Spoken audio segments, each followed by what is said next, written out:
ہم ایک آئی دنیا میں رہتے ہیں۔ IPhone, MySpace, iPad, یعنی توجہ کا مرکز واضح ہے۔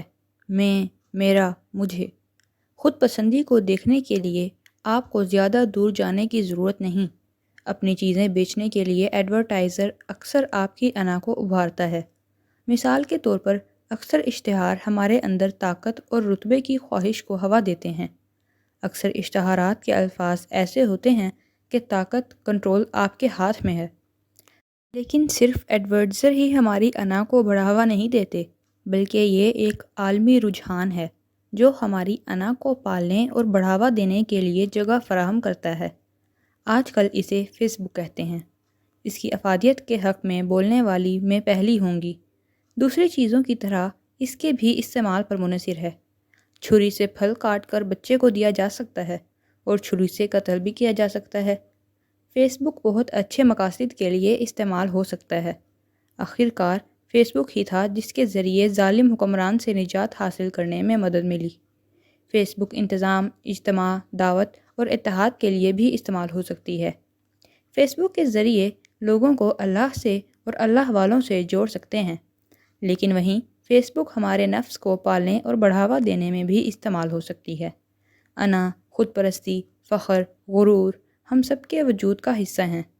اس انا کو پالنے میں خطرہ یہ ہے کہ جتنا اس کو خوراک ملے یہ طاقتور ہو جاتی ہے، اور جتنی طاقتور ہو اتنی ہی یہ ہم پر حکمرانی کرتی ہے، اور پھر ایک وقت ایسا آتا ہے کہ ہم اللہ کے بندے نہیں رہتے، ہم اپنے ہی نفس کے غلام بن جاتے ہیں۔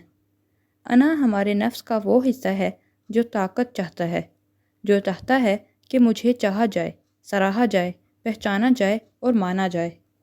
فیس بک ان تمام خواہشوں کے لیے بہترین جگہ ہے۔ اس جگہ میرے ہر لفظ، ہر سوچ، ہر تصویر کو دیکھا، سراہا اور لائک کیا جاتا ہے۔ نتیجتاً میں اس جستجو میں لگ جاتی ہوں۔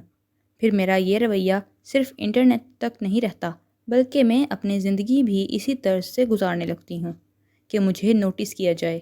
جلد ہی میں زندگی کا ہر لمحہ ایسے جینے لگتی ہوں جیسے میں بہت سے پرستاروں کی نظر میں ہوں، کیونکہ میرے ذہن میں یہی ہوتا ہے کہ میں اس کی فوٹو بنا کے فیس بک پر اپلوڈ کرتی ہوں۔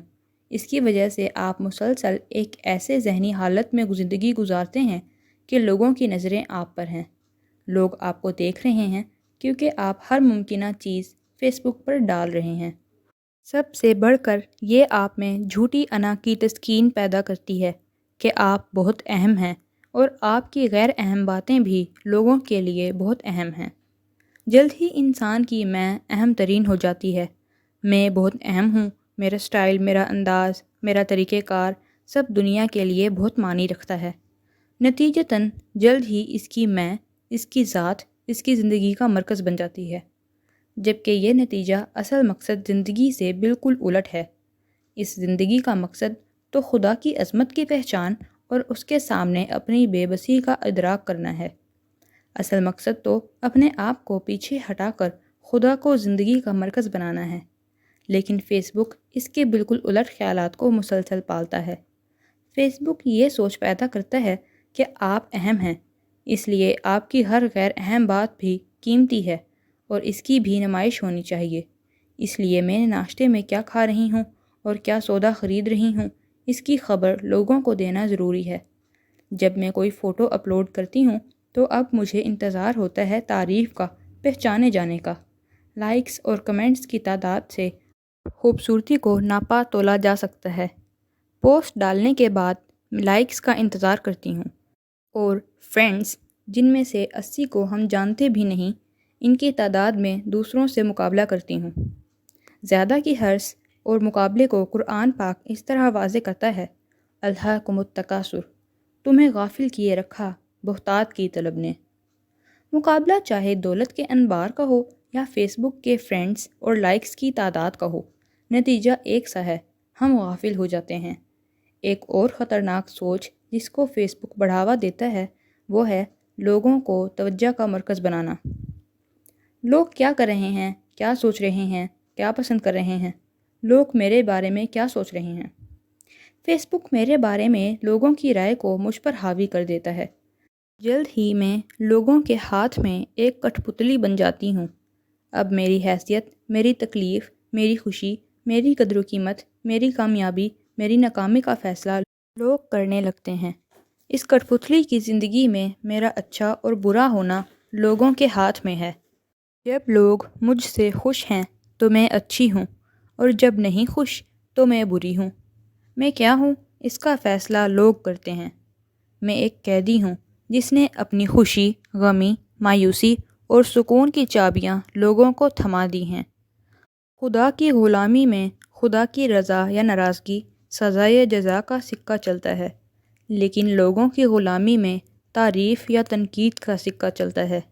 جب میں خدا کی بجائے لوگوں کی غلامی کرتی ہوں تو پھر اتنا ہی ان سکوں کی لالچ میں اضافہ ہوتا ہے، اور جتنا مزید حاصل کرنے کا لالچ بڑھتا ہے، اس سے زیادہ اسے کھونے کا خوف بھی بڑھ جاتا ہے۔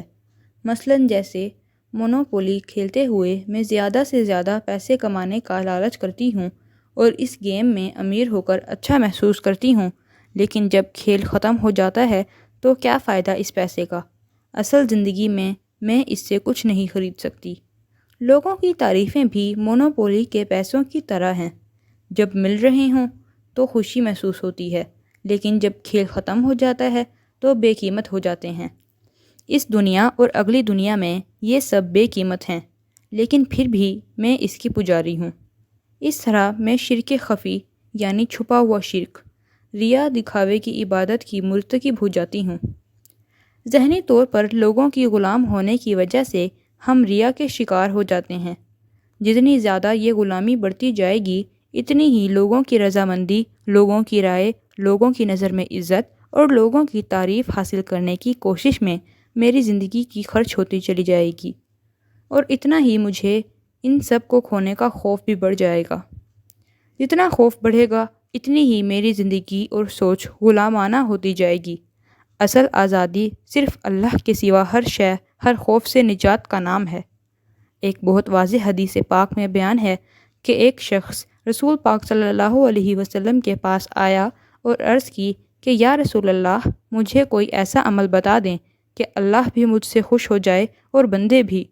آپ صلی اللہ علیہ وسلم نے فرمایا، اپنے آپ کو دنیا سے الگ کر لو، اللہ تم سے محبت کرے گا، اور لوگوں کے پاس جو کچھ ہے خود کو اس سے الگ کر لو تو لوگ بھی تم سے محبت کریں گے۔ یعنی معاملہ بالکل اس کے برعکس ہے۔ جتنا ہم لوگوں کی توجہ اور محبت سے بے نیاز ہوں گے، اتنی ہی توجہ لوگ آپ کو دیں گے۔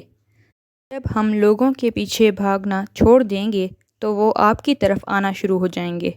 یہ حدیث یہی سکھاتی ہے کہ دنیا کی غلامی چھوڑنے سے خالق اور مخلوق دونوں کی محبت حاصل ہوتی ہے۔ اب جب کہ فیس بک ایک طاقتور ہتھیار ہے تو اسے اپنی آزادی کے لیے استعمال کریں، نہ کہ اپنی ذات کی پیمائش اور ذہنی غلامی کے لیے۔